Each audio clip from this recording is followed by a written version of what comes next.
Esto es un poco la vergüenza del país. Somos el penúltimo en América Latina o en Sudamérica.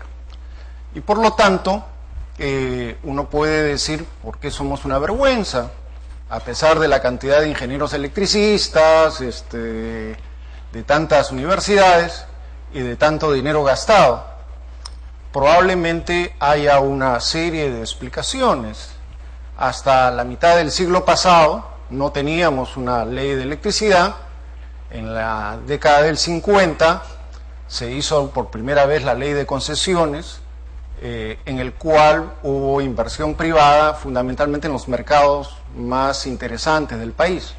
Se desarrolló Lima, se desarrolló Piura, Arequipa, Huancayo, Ica, pero el resto del país no se desarrolló. Y entonces el año 72 alguien planteó una ley normativa de electricidad, una empresa nacional, y se le planteó que debería pues aumentar el coeficiente de electricidad. Y entonces solamente eso tomó muchos años, solamente a fines de la década del 70 pudieron plantearse un modelo de desarrollo de la electrificación rural y que de alguna manera se ve plasmado en la década del 80 cuando Electroperú desarrolla una gerencia de electrificación rural que es un poco el modelo que en la década del 90 lo toma la ADEP, ¿no? Bien, ¿cómo llegar al 100%?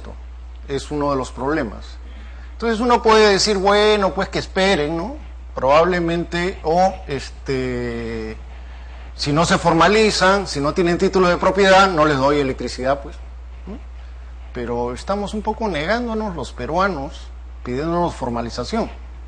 Nunca hemos sido formales, por lo menos yo cuando era estudiante de ingeniería el año 65, me parecía una tontería que el gobierno sacara una línea de 10.000 voltios desde la avenida Tacna para alimentar unas cuantas esteras ahí por el Ermitaño.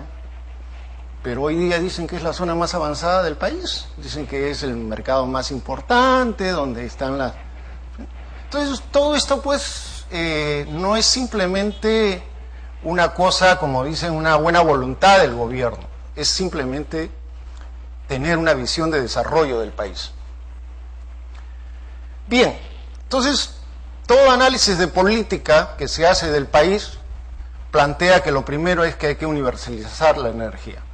No es posible de que de cada 10 peruanos, 2 no tengan posibilidades de gozar de la electricidad, con todo lo que significa los colaterales. Y a pesar de los SNIP y todas estas cosas, se ha estado planteando la necesidad de aumentar ese coeficiente de electricidad.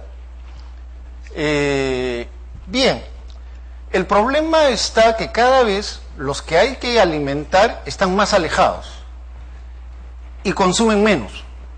Y la razón es bastante simple, son pobres y más pobres, ¿no? Y entonces, entonces nos encontramos con un gran desafío de aumentar este coeficiente de electricidad.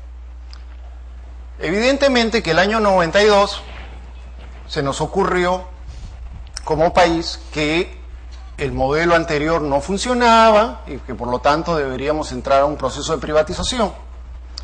Ya ustedes saben cómo es el proceso de privatización, ¿no? Los roadshows y todo, que es más o menos que se le da a los posibles pretendientes a adquirir, se le dice, oye, esto sale con carne y hueso, no, yo solamente quiero carnes. Y entonces, eso es lo que ha quedado del país. Solamente muy pequeñas zonas del país están concesionadas. El resto, que Dios lo proteja, ¿no?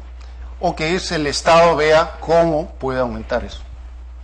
Y entonces a hoy día se habla de la posibilidad de que ya no sea simplemente por una distancia de las redes el tamaño de la concesión, sino que sea departamental o geográfico, como se planteó en la década del 80, cuando se crearon las empresas regionales. Pero como teníamos el modelo, y en esos momentos creíamos que era la solución, que el mercado iba a resolver el problema, por lo tanto planteamos que las concesiones tenían una dimensión de acuerdo a la red que se estuviera. Bien, esto es el esfuerzo que se viene haciendo en electrificación, 528, y entonces no he entendido mucho la discusión tan fatal de los 100 millones, pero les adelanto que el país está gastando mucho más a nivel nacional. Y el coeficiente de electrificación rural está en aumento, pero ya estamos encontrando niveles bastante complicados de aprobar proyectos. Ya estamos hablando de $2.000, $2.500 por usuario, y evidentemente que esto en las zonas rurales nos lleva a problemas. Pero también hay otro asunto que todos lo sabemos.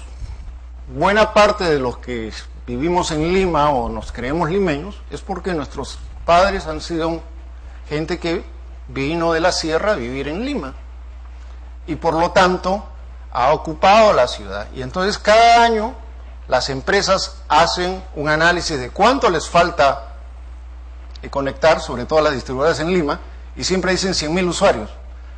Hacen 20.000 y al año siguiente siguen los 100.000.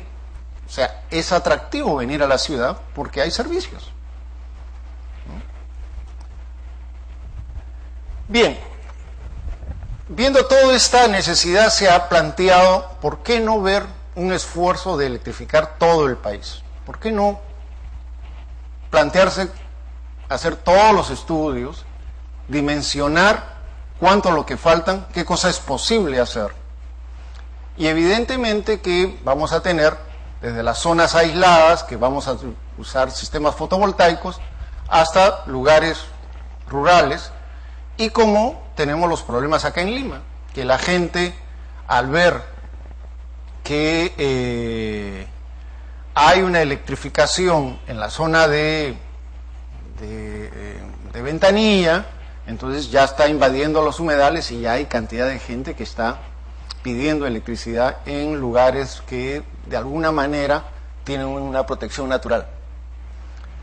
Bien, entonces hay una estrategia en zonas conectables a las redes, en zonas aisladas y en zonas urbanos marginales. Entonces vean el problema del país a estos tres niveles, no lo vean exclusivamente si los 100 millones alcanzan, si esta regla está bien, vean cómo podemos enfrentar esta situación del país. Acá tenemos un poco, a grandes rasgos, esos números, de qué cosas son los rural sin servicio, que se van a interconectar, los que se van a hacer con energías renovables, y hay todo esto de urbanos sin servicio que se va a interconectar. Bien, ¿qué características tiene mayormente el problema de la frontera eléctrica que estamos planteando? Lejanía y poca accesibilidad de las localidades, consumo unitario reducido. O sea, antes hablábamos de 20 kilowatts por consumidor, ahora estaríamos hablando de 15 o 10. Porque con ingresos tan reducidos, 500 soles al año, difícilmente pueden estar pagando la tarifa que se está planteando de fotovoltaica de 18 soles.